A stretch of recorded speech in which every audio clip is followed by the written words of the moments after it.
Seal number 5। सुरा मेर्य मज्ज पमादिट्ठाना वेरमणि सिक्खा पदंग समादयामी। शराब चीज ही ऐसी है ना छोड़ी जाए। नशा शराब में होता तो नाचती बोतल, आंखों से पी या मैं खाने से पी।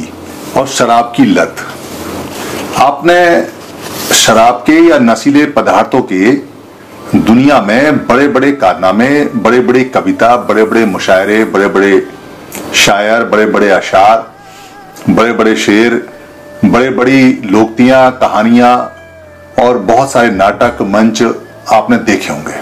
कभी आपने अगर ध्यान दिया हो तो शराब को बहुत ज्यादा महिमा मंडित कर कर पूरी दुनिया में दिखाया जाता है। जो भगवान बुद्ध ने 5 सील दिए, 5 सील जरूरी होते हैं, उनमें से कोई भी सील छोड़ा नहीं जा सकता। 4 सील पहले बताए जा चुके हैं, ये 5वां सील है। सुरा मेर्य मज्ज पमादिट्ठाना वेरमणि सिक्खा पदंग समादयामी। इसमें सुरा का जो मतलब है, सुरा है वो आसव जो नशीले पदार्थ जिससे आते हैं या जो बुराइयां आती हैं। मेर्य जो है, मेर्य एक ठोस तरह के पदार्थ को बोलते हैं। जो नशीले पदार्थ होते हैं उनको मेर्य बोलते हैं। मज्ज का मतलब होता है, जो आपने देखा होगा, मद निषेध। संस्कृत भाषा में मज्ज को मद बोलते हैं, यानी कि जो मद में आपको ले आए, मदमस्त कर दे, ऐसी चीजें, ऐसे पदार्थ, ऐसी बातें। मगर इसमें जो इससे भी ज्यादा इंपॉर्टेंट है वो है पमादिट्ठाना। पमादिट्ठाना जो शब्द है, इसका मतलब है जो पमाद के स्थान है, यानी जहां आप पमाद में पड़ जाते हैं, जहां पमाद आपको लेके जाता है, जहां आप प्रमाद में पड़ जाते हैं, जहां आप का मन राग और द्वेष में पड़ जाता है, ऐसे स्थान। वेरमणि का मतलब है विरत रहना है। सिक्खा पदंग का मतलब है शिक्षा के पद, यानी एजुकेशन के जो स्टेप्स हैं, एजुकेशन। और समादयामी का मतलब है सम माने बराबर, पूरी तरह से। आदियामी का मतलब है लेता हूं, ग्रहण करता हूं। यानी कि जो नशीले द्रव्य पदार्थ हैं जिसको सुरा बोलते हैं, या ठोस पदार्थ हैं जिसे मेर्य बोलते हैं, या मध जो चीज है जो मस्त कर देती है, ऐसे पदार्थ हैं, या जो ऐसे स्थान है जहां इन सब चीजों में प्रमत्त हो जाता है आदमी, जहां दुनिया में कहीं भी प्रमाद में जा सकता है, उनसे अलग रहने की, उनसे विरत रहने की मैं प्रतिज्ञा करने की शिक्षा ग्रहण करता हूं। यह है सुरा मेर्य मज्ज पमादिट्ठाना वेरमणि सिक्खा पदंग समादयामी। ऐसा नहीं हो सकता कि कोई व्यक्ति अगर बुद्ध के सीलों का पालन करे और वो ये कहे कि मैं 4 सील का पालन करता हूं, 5वें का नहीं करता। ये 5 ही जो सील हैं वारित सील कहे जाते हैं। वारित का मतलब है कि इसमें नहीं करने का है, यानी कि चोरी नहीं करना है, व्यभिचार नहीं करना है, हत्या नहीं करनी है, झूठ नहीं बोलना है और नशीले पदार्थ नहीं करने हैं। 5 में नहीं शब्द आता है, इसको वारित बोलते हैं, इसी को व्रत बोलते हैं, इसी को वर्ती रहना बोलते हैं। 24 घंटे 365 दिन आपको इनसे व्रत रहना है, वर्ती रहना है, इसलिए वारित बोला जाता है। ये जो सुरा वाला है, सुरा मेर्य मज्ज वाला, जो शराब वाला है, ये सील क्यों पड़ा और क्यों इसकी जरूरत पड़ी? भगवान बुद्ध ने जो ये सील बताए हैं, सील का मतलब है कि जो आपके वचन को, जो आप बोलते हैं और आपके जो काम हैं, उसको मन से संयत कर दे, वो बातें जो मन से बिल्कुल ठीक कर दे, शांत कर दे और आपको लाभकारी हो, वो सारी बातें, उनको सील कहा गया है। भगवान बुद्ध के समय से पहले, बहुत प्राचीन काल में भारत में कोई इस तरह के व्यभिचार या चोरी या नशा या पता नहीं होते थे। बहुत सारे लोगों ने जो घुसपैठ की भारत के अंदर, वो अपने साथ बुराइयां लेके आए और उन्होंने बुराइयों का व्यापार किया, जो और जगह जहां से वो आए वहां चलती थी। तो भारत के लोगों को भी उन्होंने इन बुराइयों में डालना शुरू किया, क्योंकि किसी को अगर तलवार से या किसी को बंदूक से या किसी को अगर जबरदस्ती आप अपना गुलाम या अपना स्लेव बनाना चाहेंगे या उसे कमजोर करना चाहेंगे तो वो फिर उठ खड़ा होगा। मगर अगर उसके परिवार में, उसके पुत्र पुत्री में, उसके खानदान में या उसके अंदर अगर कोई बुराई डाल देते हैं, कोई व्यसन डाल देते हैं तो, या कोई आसन डाल देते हैं, तो फिर वो आपका परमानेंट गुलाम हो जाता है। और वो इतना गुलाम हो जाता है कि उस गुलामी के चक्कर में वो अपने बीवी बच्चों को भी आपको दे जाएगा, अपना पैसा, अपना रुपया, अपना खेत, अपना जमीन जायदाद, यहां तक कि वो आपकी बेगार भी करेगा अगर वो इन व्यसनों में पड़ जाता है। इसलिए उन दिनों शराब का चलन, सुरा का चलन या मीरिया का चलन या मज्ज का चलन या ऐसी प्रमाद की चीजें, प्रमाद में बहुत सारी चीजें आती हैं। जैसे प्रमादी का जो मतलब होता है कि जिस चीज का आपको लत या राग लग जाए, ऐसी चीज, बहुत सारी चीज उसमें उस समय आती हैं। तो उस सारी चीजों की आदत भारत के लोगों को डाली गई और भारत के लोगों को फिर जंजीरों में बांधने की जरूरत नहीं पड़ी। वो सारे के सारे परमानेंट गुलाम हो गए उन लोगों के जो लोग बाहर से घुसपैठ करके आए और इन बुरी आदतों को लेके आए। इसलिए ये बुरी आदतें भगवान बुद्ध के समय में लगभग सारी छोड़ी गई। जो ये कहते हैं, क्योंकि बार बार मन में डाला जाता है कि शराब चीज ही ऐसी है कि ना छोड़ी जाए, ये बार बार मन में इसलिए डाला जाता है कि आपको लगे कि शराब बहुत बढ़िया चीज है या बहुत बड़ी इसकी आदत है जो छूट नहीं सकती। जैसा कि कोरोना के समय में आप देख रहे हैं कि जितने भी लोग थे शराब पीने वाले या सिगरेट पीने वाले या नशा पता करने वाले, जिनको मिली उन्होंने अपनी जरूरत पूरी करने के लिए, इस आदत को पूरी करने के लिए इस्तेमाल किया, या जिन्होंने बहुत ऊंचे दामों पर चोरी छुपे लिया उन्होंने किया, और जिनको नहीं मिली उन्हें कोई आदत भी नहीं पड़ी, यानी कि उनकी छूट गई आदत। बहुत लोगों की आदत छूट गई और जब अवेलेबल होगी तो फिर वो उसकी तरफ मन करेगा और हो जाएगा। ये बेसिकली काम कैसे करती है, अगर ये समझ लें कि ये आदत काम कैसे करती है तो इसे छोड़ना आसान होगा। क्योंकि शराब ऐसी चीज है जो छोड़ी जा सकती है, क्योंकि जो आदत पड़ती है वो छोड़ी जा सकती है। भगवान बुद्ध के समय में और अशोक के समय तक, अशोक के पुत्र के समय तक और बहुत बाद तक भी लोगों ने ये सारी चीजें छोड़ दी, क्योंकि पंचशील का पालन पूरे देश में होता था और सारी बुराइयां लगभग लोगों ने छोड़ दी थी। तभी भारत बहुत ज्यादा शक्तिशाली हुआ और सबसे ज्यादा अखंड भारत और बृहत भारत उसी समय रहा। तो काम कैसे करती हैं? जब पहली बार आपके सामने कोई शराब लेके आता है, कोई नशीला पदार्थ लेके आता है, या कोई मज्ज लेके आता है, या कोई प्रमत्त का सामान लेके आता है, तो आप ध्यान देंगे कि आपको आदत नहीं है, यानी पहले से कोई आदत आपको पड़ी हुई नहीं है। इसलिए ये कहना कि इसकी शराब की हमें आदत लग गई, आदत लगी नहीं है, क्योंकि शराब आपके पास जब पहली बार आई है या नशीला पदार्थ पहली बार आया है तो आपने उसका सेवन किया है। पहली बार सेवन करने वाले जितने भी व्यक्ति हैं उनका जो एक्सपीरियंस है वो बहुत बेकार और घटिया होता है, क्योंकि ना तो शराब मीठी होती है, ना तंबाकू मीठा होता है, ना ही चरस गांजा अफीम जो है वो मीठी होती हैं, ना ही उनके कोई इम्पैक्ट अच्छे आते हैं, और पहली बार में कहीं किसी को आदत भी नहीं पड़ती। मगर जब वो उसको ग्रहण करता है तो ये पदार्थ कैसे काम करते हैं? इन पदार्थ को लेने के बाद में आपका जो सेंस का सिस्टम है, यानी कि जो आपका इद्दी का तंत्र है, इद्दी का तंत्र उसको बोलते हैं जो आपको जागरूक रखता है, जो आपको विजिल रखता है, जो आपको चेताता रहता है, जो आपकी चेतना होती है। जैसे मैं अभी कैमरे के आगे बैठा हूं तो कैमरा कैसे काम कर रहा है कैसे नहीं, मैं 100% चेतना के साथ काम कर रहा हूं। मगर अगर मैं कोई नशीला पदार्थ ले लेता हूं तो फिर मेरा जो सेंस है वो 100% काम नहीं करेगा, उसकी जो एफिशिएंसी है, काम करने की क्षमता है, वो कमजोर हो जाएगी, कम हो जाएगी। ये जो पदार्थ हैं ये मेरे काम करने की क्षमता को कम कर देंगे और मेरे ब्लड प्रेशर को भी कम कर देंगे।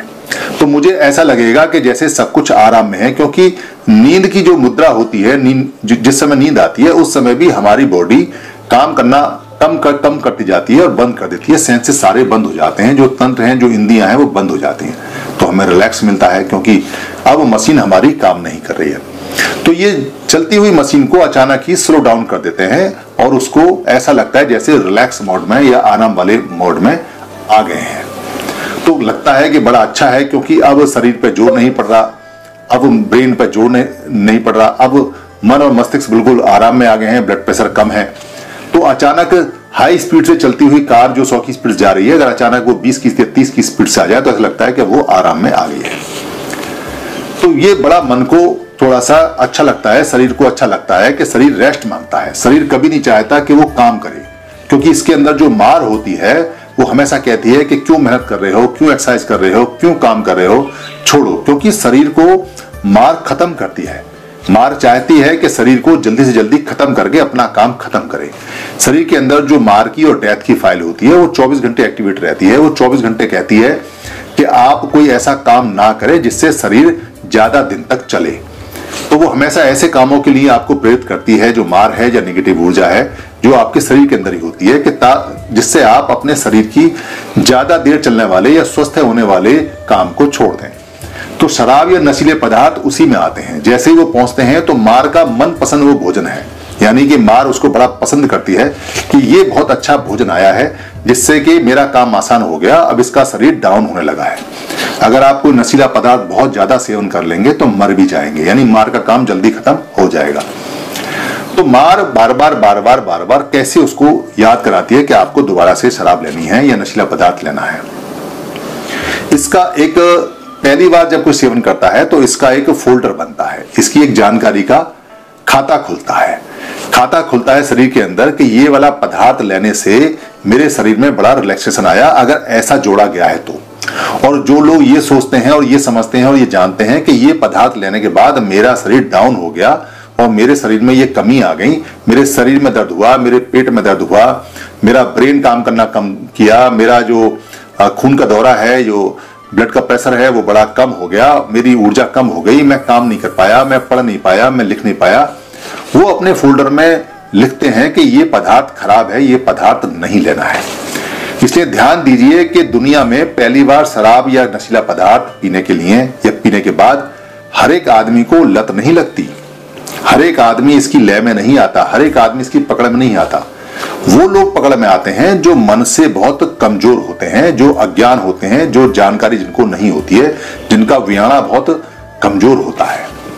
इसका मतलब ये हुआ कि अगर आप मन से कमजोर हैं और आपका वियाणा, आपका अंदर से जो शक्ति है, मार है, वो बहुत ज्यादा प्रबल है, जो आपको मारना चाहती है, तो आप जल्दी पकड़े जाएंगे।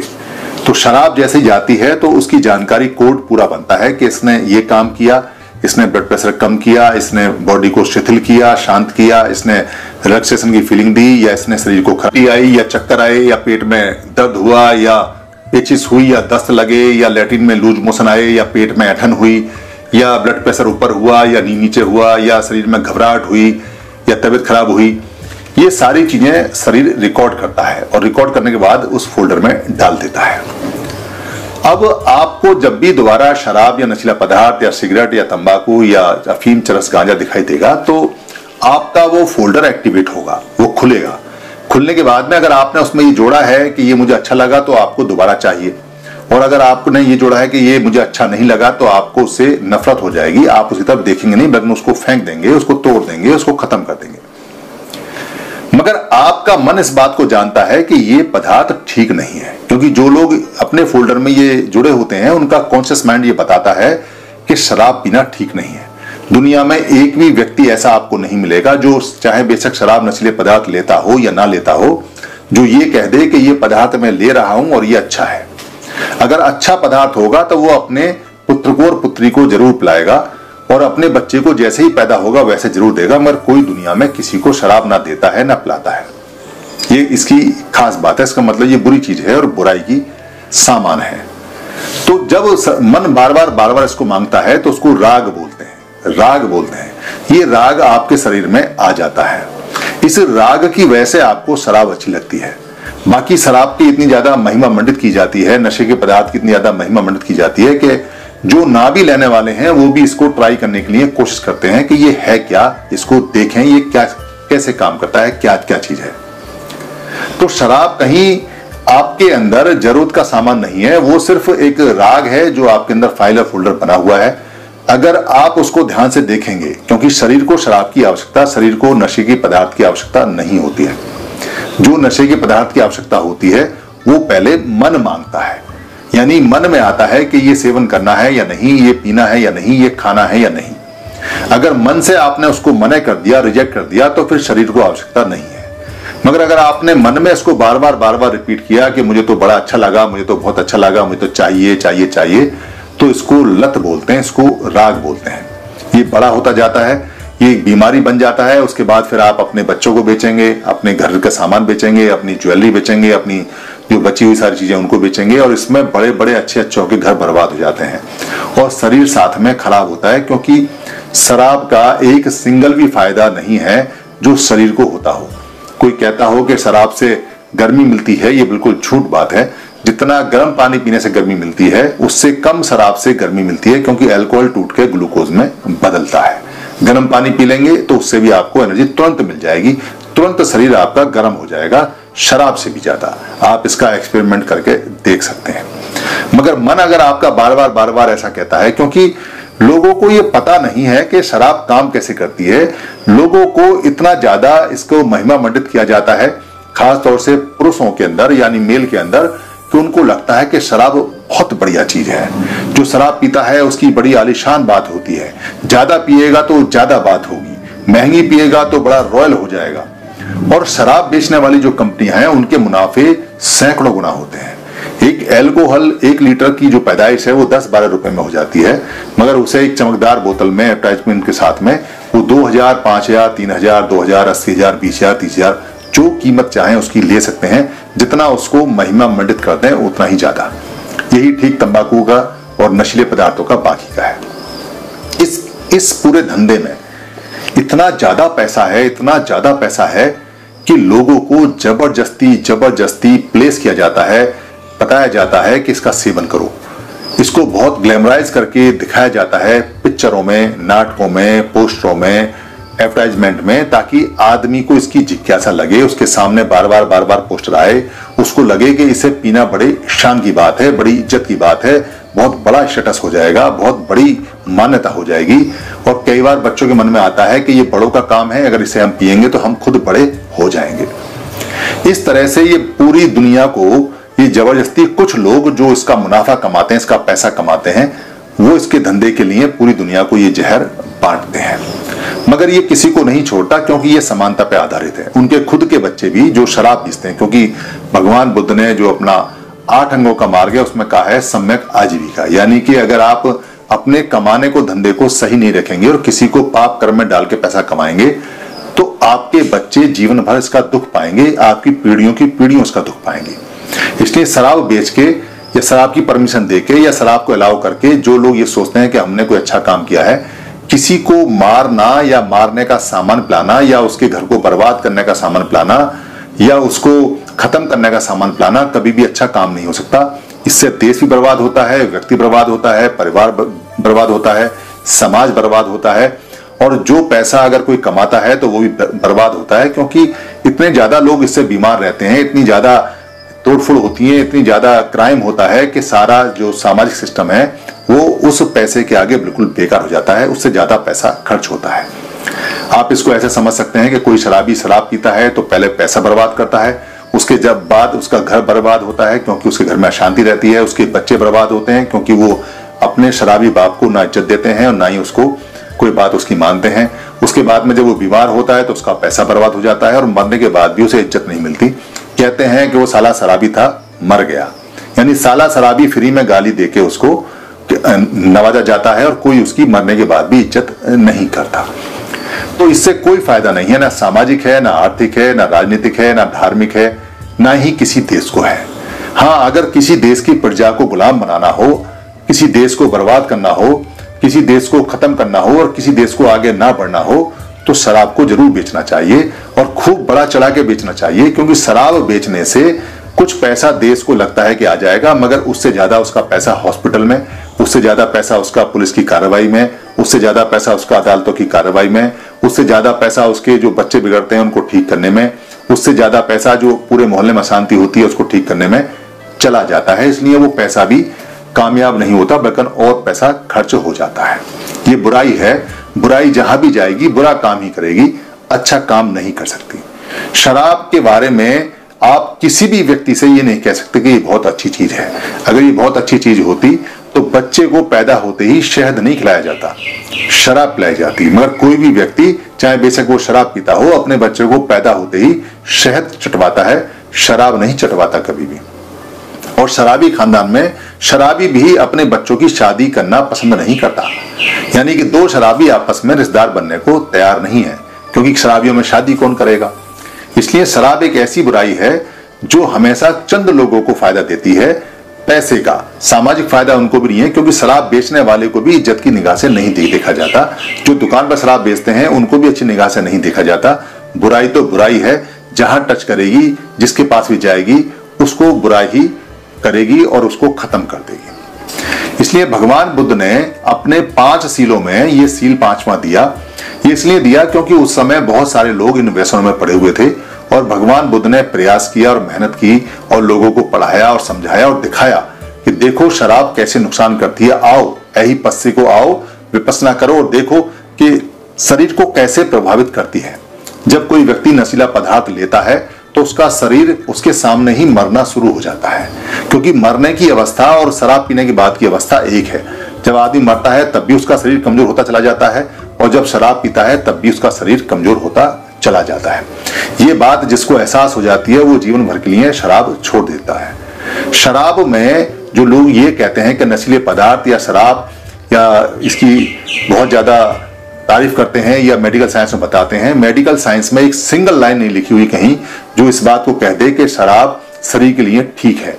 एल्कोहल और केमिकल रिएक्शन में काम आ सकता है। एल्कोहल से बहुत सारी चीजें आ सकती हैं। एल्कोहल को आप जलाएंगे तो आप हाथ सेक सकते हैं, एल्कोहल का एक हीटर बना सकते हैं, लाइट जला सकते हैं, एल्कोहल से कार चला सकते हैं, या होम्योपैथी की दवाइयों में सब में एल्कोहल होता है, उसमें डाल के संरक्षित कर सकते हैं। एल्कोहल के बहुत इस्तेमाल हो सकते हैं, मगर एल्कोहल को शरीर के अंदर डालने का प्राकृतिक नियम नहीं है।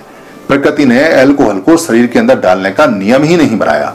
अगर ऐसा बनाया होता तो कहीं ना कहीं एल्कोहल अपने आप पैदा होता, जो मनुष्य ने या जानवरों ने उसको पी के बहुत पहले से डेवलप किया होता।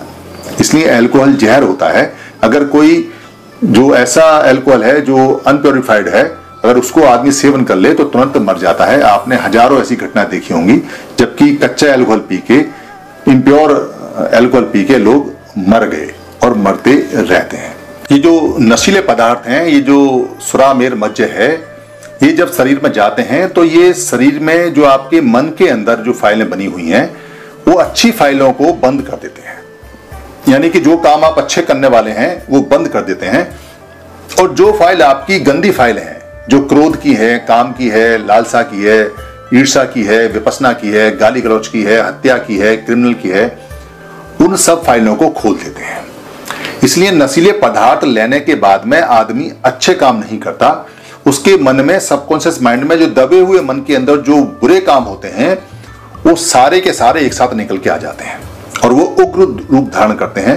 क्योंकि मन बहुत कमजोर होता है, इसलिए मन उन फाइलों को रोक नहीं पाता।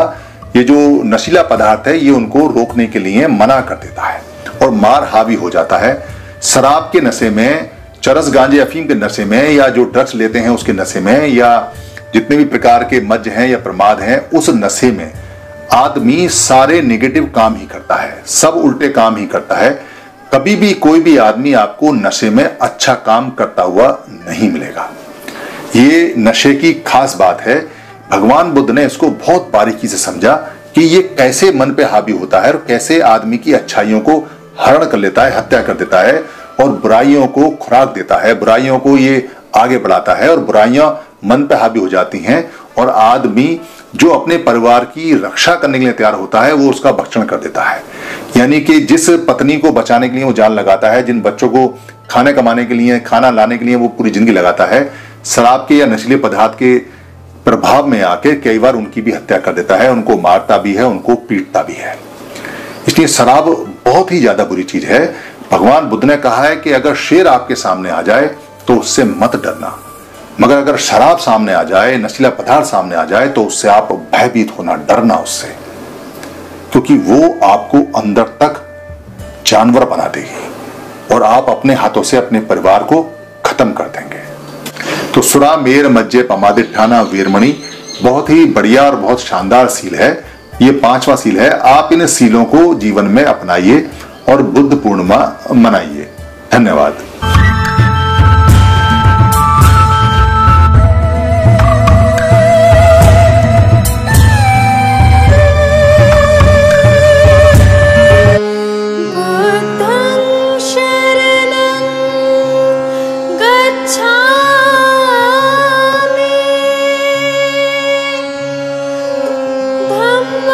शरणं गच्छामि।